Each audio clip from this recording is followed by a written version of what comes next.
Now, remembering functions such as sine, cosine, and tangent for a right triangle can be a little tricky, but thankfully there exists this little phrase that will better help us remember. So, for example, given a right triangle, and that means that one of the angles is 90 degrees,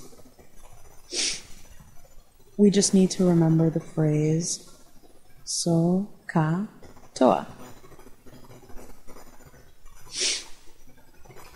And the so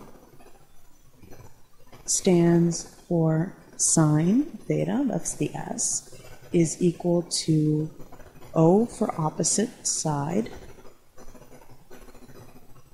over hypotenuse.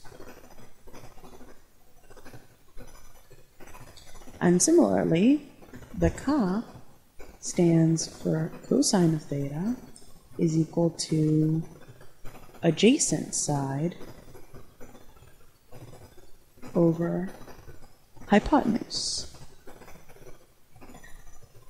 And finally, toa, which you can probably already guess, is equal to tangent of theta, which is the ratio of O, again for opposite side, over adjacent side. So for example, in this little triangle we drew here, let's say we call this angle theta, and let's come up with some numbers for the side. Let's say this is 3, this is 4, and this is 5. And remember, the hypotenuse is always the longest side of a triangle.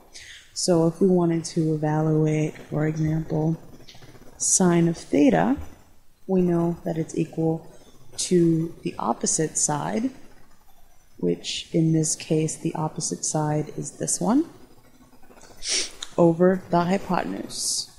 So sine of theta is equal to 4 over 5.